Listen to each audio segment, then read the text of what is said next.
Les efforts déployés par le chef de l'État, Félix Antoine Tshisekedi Tshilombo, tant au niveau national qu'international, et pour attirer les nouveaux investisseurs de grandes envergures afin de faire asseoir et développer l'économie de la RDC, ne sont plus à démontrer. En mission officielle en Allemagne, Félix Antoine Tshisekedi Tshilombo, président de la RDC, a eu un tête-à-tête vendredi à Berlin avec la chancelière Angela Merkel en marge de la 4e édition du sommet Compact with Africa. Les échanges entre les deux hautes personnalités ont tourné autour de la coopération bilatérale et d'autres questions d'intérêt commun élargies aux rencontres avec plusieurs responsables de grandes sociétés de la Chambre allemande des commerces et de l'industrie. À l'issue de ces échanges, la Chambre allemande des commerces et industries s'est déclarée favorable aux investissements allemands en RDC. Pendant toutes ces prises de contact, le président de la RDC ne cesse de rappeler son souhait de voir s'établir un partenariat gagnant-gagnant avec l'Allemagne et l'ensemble des pays du G20. Ces efforts intéressent les professeurs d'université, à l'occurrence le professeur John Ekina Bongongo PhD, l'économiste,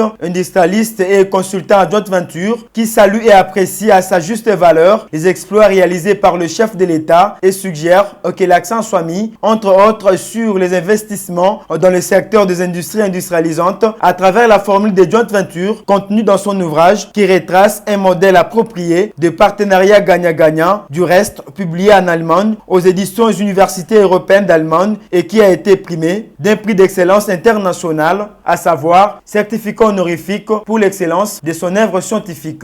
L'industrie industrialisante est une stratégie qu'on utilise lorsqu'on veut opter pour une industrialisation à large spectre, à effet d'entraînement, une industrialisation à effet détonateur, à effet propagateur.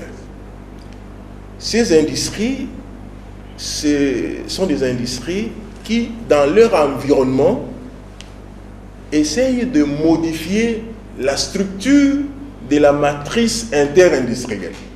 Là, c'est un peu technique. Très technique. La structure de la matrice interindustrielle, ces industries modifient la fonction de production et ces industries augmentent la productivité sur l'ensemble de l'économie. Si je peux un peu atténuer ou un peu expliciter de manière beaucoup plus simple, l'industrie industrialisante est une industrie qui favorise la création d'autres industries avec les effets d'entraînement en amont et en aval. Cela accélère le processus d'industrialisation et cela permet à ce que l'on puisse avoir des effets de dispersion sur l'ensemble de l'économie. L'industrie industrialisante concerne justement la pétrochimie, la chimie, la sidérurgie, comme qui dirait les métaux ferreux et non ferreux, la pétrochimie et la sidérurgie. Ça, ce sont des industries, je dirais, à vocation industrialisante. La Gécamine, à proprement parler, est une industrie à vocation industrialisante parce que cela permet l'industrialisation du pays. Dans notre pays, il n'y a pas vraiment de répercussions parce que c'est une industrie d'exportation de matières brutes. Mais là où ces matières arrivent, ça crée un rayonnement économique. C'est ce qu'on veut, la transformation de la vision. On ne peut pas œuvrer comme les colons. Ces entreprises doivent créer un rayonnement économique. Le chef de l'État, j'ai le respect, beaucoup de respect envers le chef de l'État. Il a dit qu'on donne maintenant la possibilité au pays de commencer à traiter, n'est-ce pas, le matière au niveau local pour permettre à ce qu'on puisse augmenter la valeur ajoutée de nos industries. L'industrie industrialisante est une industrie qui demande des valeurs capitalistiques élevées. Il faut des moyens élevés pour se lancer dans cette aventure. Mais comme je venais de le dire, le Congo, pour le moment, elle est en train de commencer à se renaître Mais maintenant, il faut passer par le partenariat. Le partenariat, c'est pour recevoir ces capitaux. Et avec ces capitaux, s'il y a du sérieux, on peut arriver à booster la relance.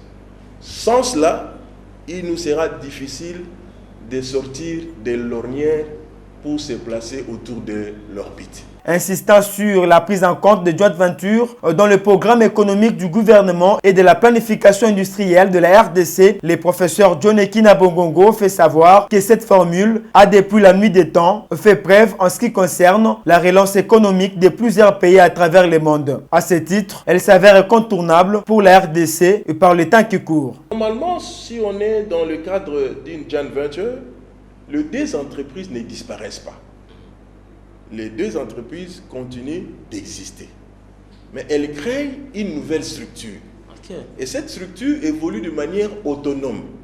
Ça peut être pour une durée indéterminée ou une durée déterminée. Mais ça évolue comme ça. Et il y a des relations purement commerciales et même administratives entre les deux sociétés qui l'ont créée.